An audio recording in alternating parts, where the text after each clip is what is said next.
सत्येंद्र जैन को पहले इतने दिन बंद रखा, तबीयत उसकी बहुत ज़्यादा ख़राब हो गई, कोर्ट ने उनको रिलीफ दिया।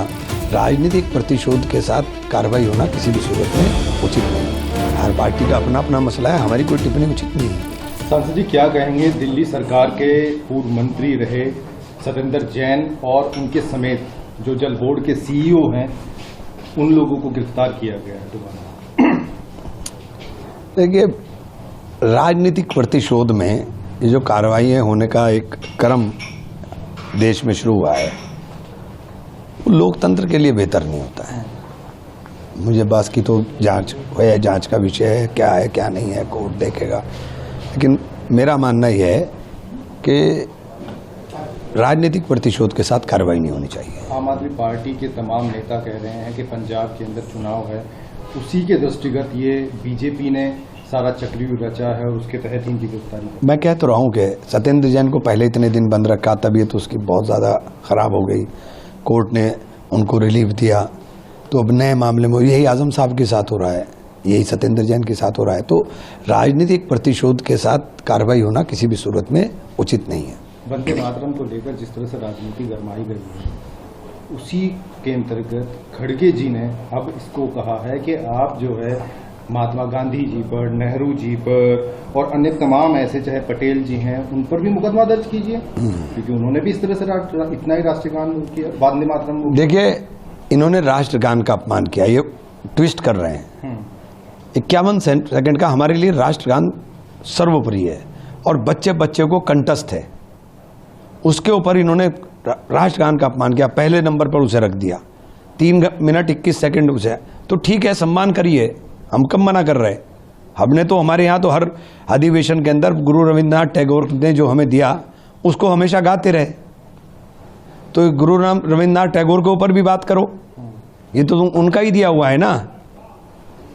अच्छा, अभी जो बीजेपी के राष्ट्रीय अध्यक्ष हैं नितिन नबी, उनके द्वारा अपनी टीम की घोषणा की गई, इसी चीज को लेकर अब नए जो फेरबदल है उसकी बड़ी जोरों से चर्चा चल रही है और कहा जा रहा है कि उत्तर प्रदेश के मुख्यमंत्री योगी आदित्यनाथ हों, असम के मुख्यमंत्री हेमंत बिश्व शर्मा हो या महाराष्ट्र के देवेंद्र फडणवीस हो, इनके नामों पर भी विचार चल रहा है कि शायद फेरबदल का कुछ हो। पता नहीं भाई, इनका मामला है, उनका इंटरनल मामला, उसमें हमारा कोई दखल ही नहीं है और हमारी कोई टिप्पणी उचित भी नहीं है।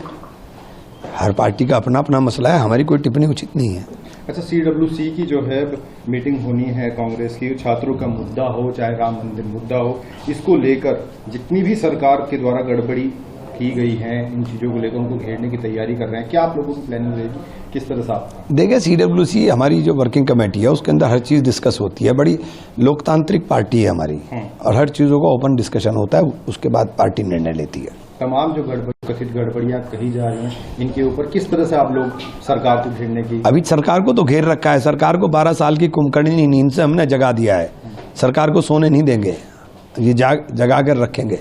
इस मीटिंग के अंदर ये भी कहा जा रहा है कि जितने राज्यों के अंदर चुनाव होने हैं उनको लेकर भी चर्चा होगी।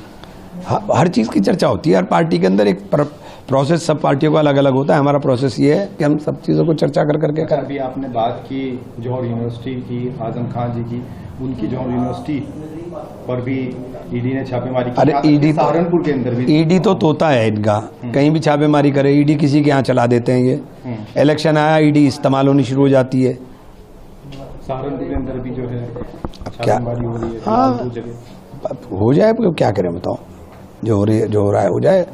अब ये काम इनका है, ये करेंगे, कोर्ट में कोर्ट का काम है, कोर्ट करेगा। खबरों की रणभूमि में यहाँ शोर नहीं, सोच लड़ती है, जहां शब्द नहीं फैक्ट्स वार करते हैं और हर सवाल खोलता है सच की नई परत।